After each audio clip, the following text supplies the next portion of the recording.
Hoy comentaremos el que para muchas personas es uno de los mejores cuentos que se hayan escrito alguna vez.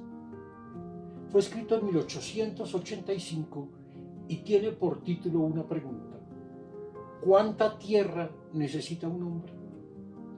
Su autor fue también uno de los más grandes escritores de todos los tiempos y un personaje admirable, el conde León Tolstoy, un escritor ruso del siglo XIX, que nació en 1828 y murió en 1910, que conocía profundamente a su pueblo, aunque él mismo fuera un hombre privilegiado.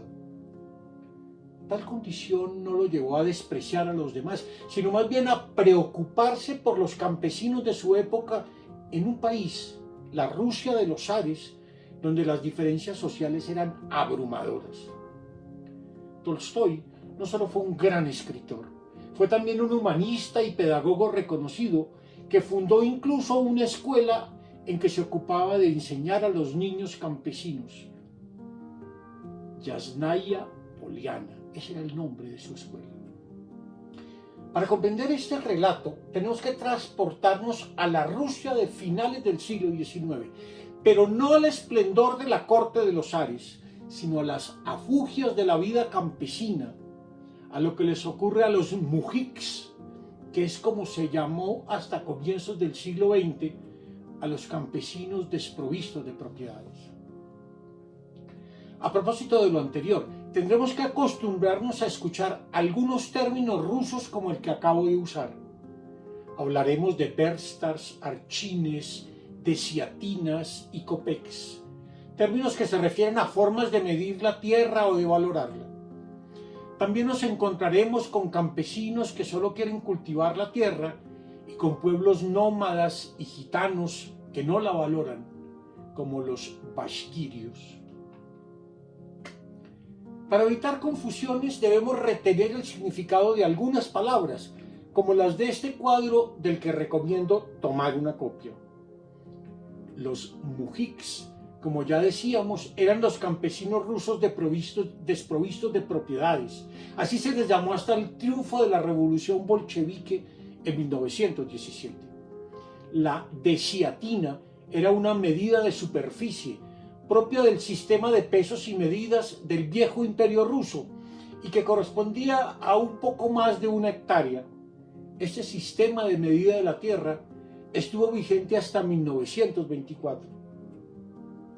La versta era una medida de longitud rusa equivalente a 1066,8 metros, es decir, un poco más de 1 kilómetro, mientras que el archin, término que se suele traducir como codo, es también una medida de longitud que se utilizaba para medir los terrenos y que equivale a un poco más de 70 centímetros.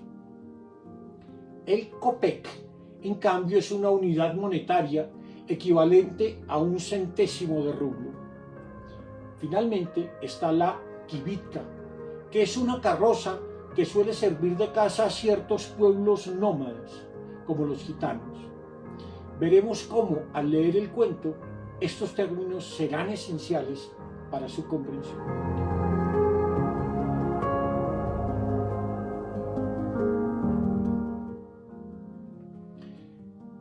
Dijimos al comenzar que el título de este cuento tiene forma de pregunta.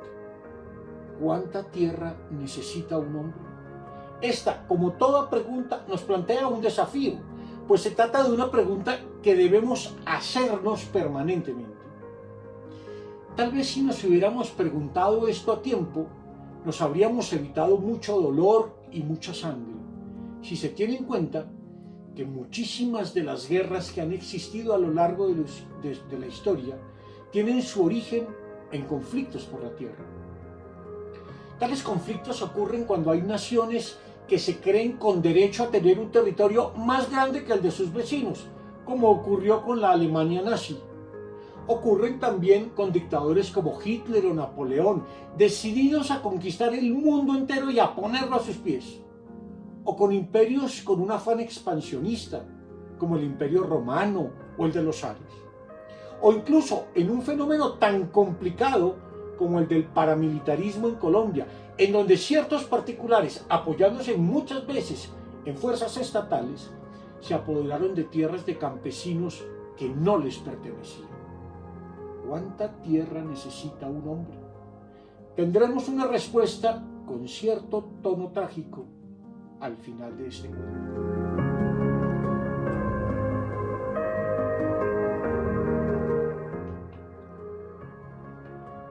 Es cierto que Tolstói era un romántico, en el sentido de alguien que amaba la sencillez de la vida campesina y la bondad de los hombres del campo.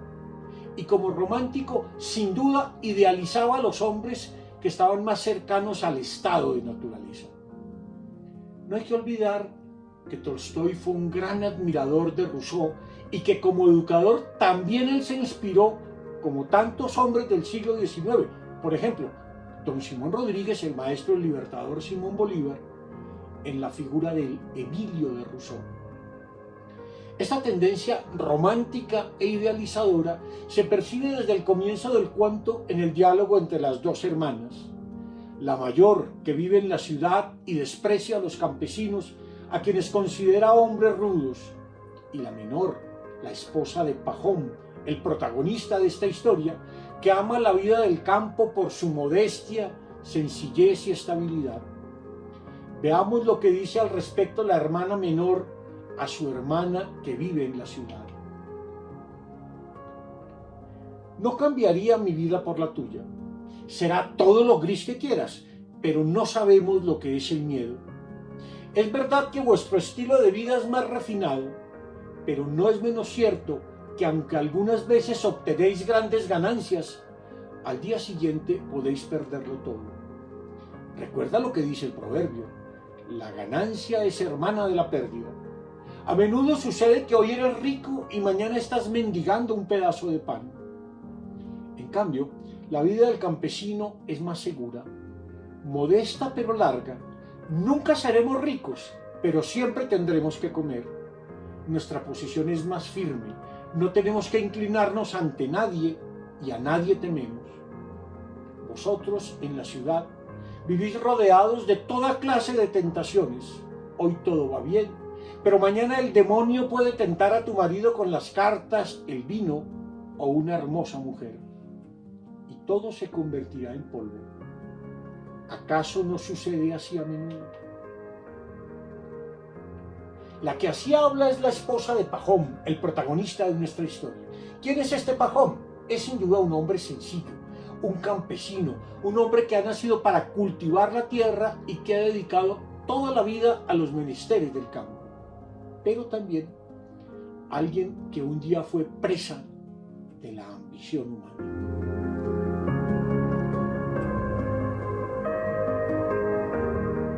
Al oír el diálogo entre hermanas sobre si era mejor la vida en el campo o en la ciudad, Pajón se dejó tentar. «Es la pura verdad», exclamó. «Ocupados desde pequeños en cultivar a nuestra madre tierra, no tenemos tiempo de pensar siquiera en tonterías. La única pena es que disponemos de poca tierra. Si tuviera toda la que quisiera, no tendría miedo de nadie, ni siquiera del diablo». El diablo se había sentado detrás de la estufa y lo había escuchado todo. Se había alegrado mucho de que la mujer del campesino hubiera inducido a su marido a alabarse. Se había jactado de que si tuviese mucha tierra, no temería ni siquiera al diablo. La tentación del tener, representada aquí en la figura del diablo, empieza por algo más simple: la envidia. Pajón siente ahora que tiene poca tierra y que si la tuviera, se sentiría tan poderoso que no temería a nadie, ni siquiera al maligno. La envidia es una pasión inevitable, pues en cierto modo es natural que anhelemos lo que no tenemos ni somos.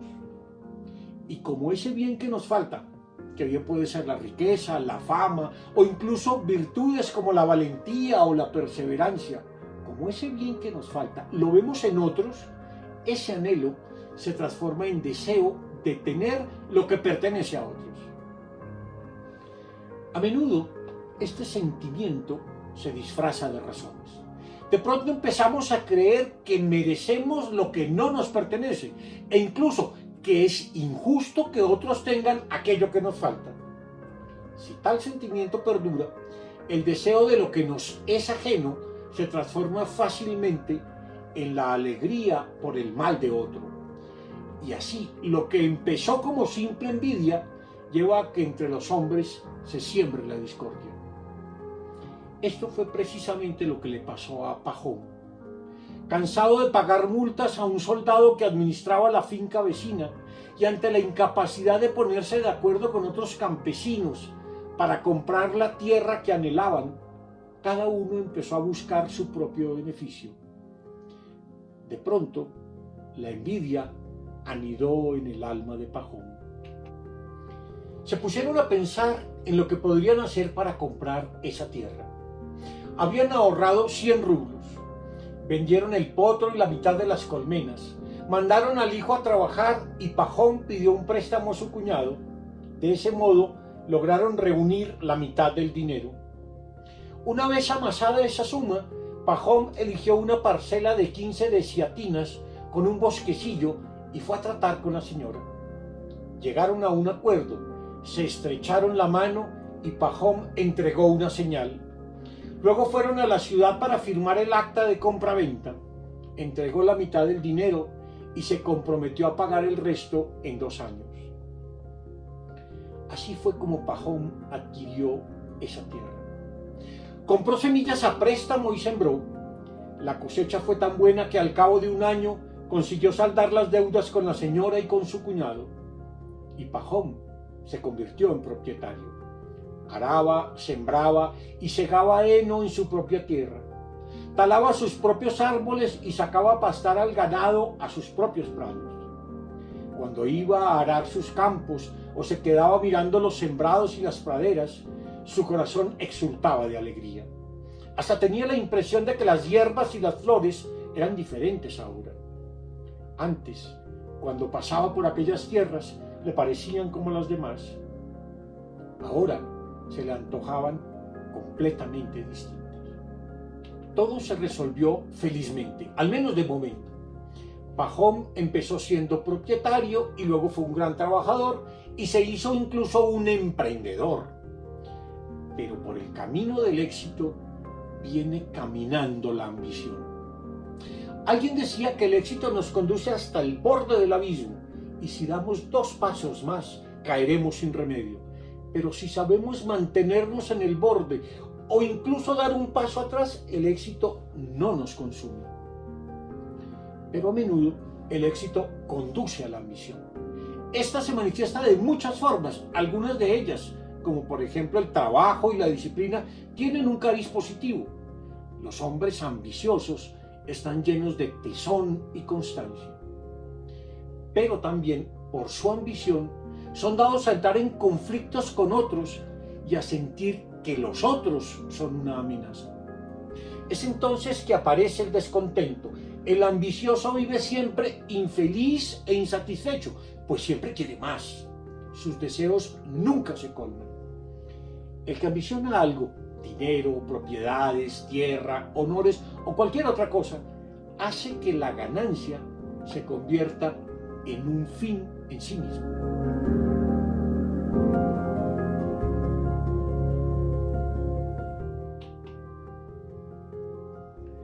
De pronto, nos muestra la historia de Tolstoy. Ya no queda nada de Pajón, de ese humilde campesino sin propiedad que era antes.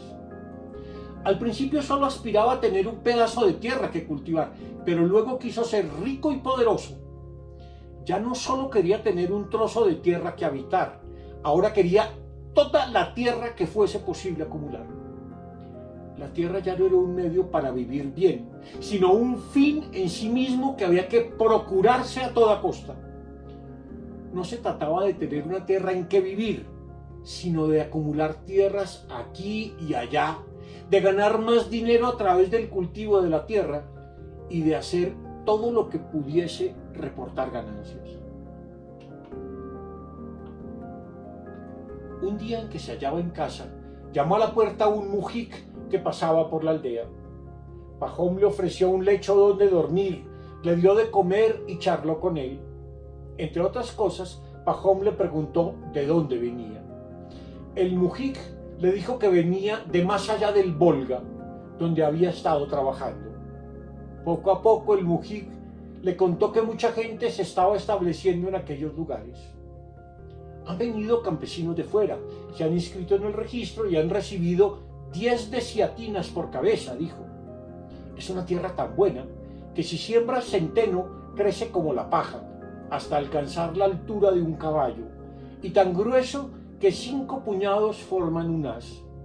Un mujik, pobre de solemnidad, añadió, que llegó sin un céntimo en el bolsillo, ahora tiene 6 caballos y 2 vacas.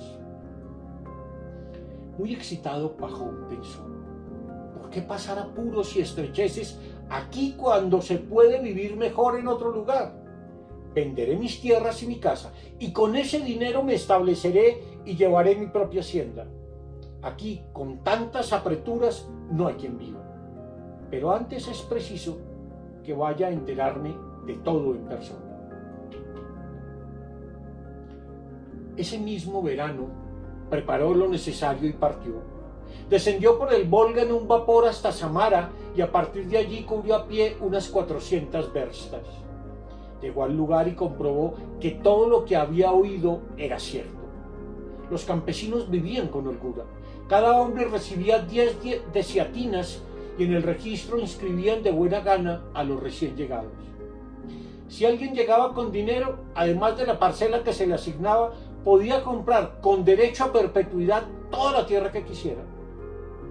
La tierra de mejor calidad se vendía a un precio de 3 rublos la desiatina. Podía uno comprar cuanto se le antojara. Una vez enterado de todo, Pajón regresó a su casa en otoño y empezó a vender cuanto tenía. Vendió la tierra con beneficio, vendió la casa, vendió todo el ganado, se dio de baja en el registro y cuando llegó la primavera, partió con su familia a esos nuevos lugares.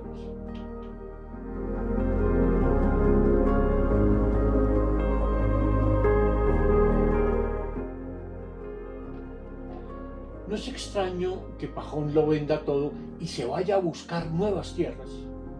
Ya el campesino se había convertido en terrateniente. Ahora el terrateniente se convertirá en conquistador.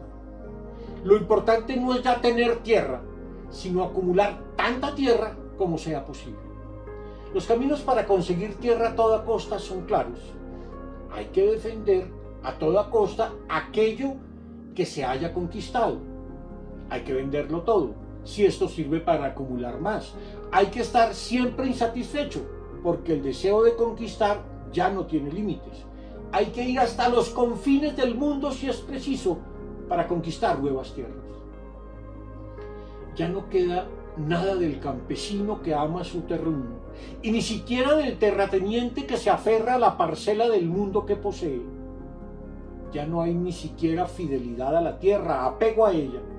Ahora cualquier pedazo de tierra es igual a otro, porque lo que importa no es la tierra, esta tierra a la que estamos vinculados. Solo importa la cantidad de tierra, su acumulación. Estamos ante el conquistador que siempre quiere más, no importa lo que haya que sacrificar. El conquistador ya no piensa más que en conquistar, en acrecentar su propiedad y su dominio, y por ello anda en busca del gran negocio. Pero no se hace nunca el gran negocio sin despojar a otros. Hay que encontrar entonces cuáles son esos pueblos más débiles que son poco conscientes del valor de lo que tienen. Los negros, los campesinos o los indígenas que cambian su oro por espejos. A Pajón le llegó el gran negocio bajo la forma de un pueblo de costumbres nómadas que no apreciaba la tierra, los bashkirios. Los bashkirios vivían en la estepa a la orilla del río en kibitkas de fieltro. No cultivaban la tierra ni comían pan. Su ganado y sus caballos vagaban en rebaños por la estepa. Tenían los potros atados a las kibitkas y 2 veces al día llevaban allí las yeguas, cuya leche utilizaban para elaborar kumis. Las mujeres batían el kumis y preparaban queso. Los hombres no hacían nada, bebían kumis y té, comían carne de cordero y tocaban el pífano. De aspecto saludable y ánimo alegre, pasaban el verano de fiesta. Eran ignorantes y no hablaban ruso, pero se mostraban acogedores con los forasteros. Pajón entiende la situación y busca congraciarse con ellos. Adula a sus jefes y, puesto que razona como lo hace el ambicioso, entiende que todo debe tener tanto un precio como una garantía. ¿Qué quiero? ¿Cuánto me cuesta? ¿Es buen negocio? ¿Qué garantía me ofrece? Esas son las únicas preguntas que caben en su mente. Y como la conquista no vale nada si no se establece un sistema de reglas, Pajón está al tanto de las reglas que imponen los basquirios para adquirir sus tierras y legalizar su conquista.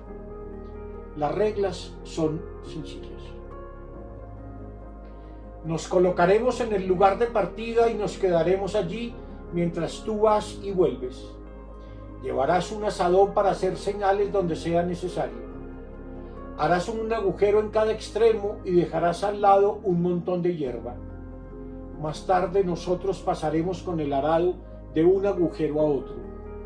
Puedes hacer el recorrido que quieras, pero debes regresar al punto de partida antes de que se ponga el sol. Todo el terreno que logres abarcar será tuyo. Y llega entonces el desafío de la conquista. Ya están las reglas, ahora hay que cumplirlas. Pero la tentación siempre está presente y nos hace perder la perspectiva. Pajón arranca aquella mañana buscando conquistar la mayor cantidad de tierra posible. Muy temprano, antes de que salga el sol, está listo para la partida. Arranca pronto y avanza a toda carrera para abarcar la mayor cantidad de tierra posible. Y concluye al final de la tarde. Ha conseguido muchísima tierra. Pero con la conquista viene la desgracia.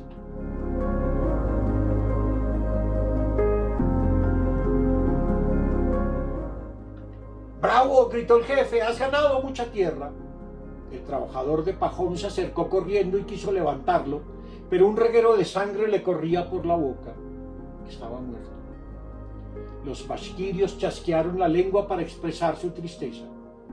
El trabajador cogió el asadón, cavó una tumba lo suficientemente grande para alojar a su amo y lo enterró. 3 arshines de la cabeza a los pies le bastaron. Y bien, este es el destino de todo ambicioso. Morirá por su conquista, será esclavo de sus obsesiones, y con la muerte de Pajón aparece la respuesta elemental para una pregunta muy profunda. ¿Cuánta tierra necesita un hombre? No más que 2 metros cuadrados, porque al fin y al cabo somos mortales y allí cabrán nuestros despojos. Tal vez, si tuviéramos esto claro desde el comienzo, no nos lanzaríamos a una aventura sin propósito y a una conquista que termine siendo nuestra propia tragedia.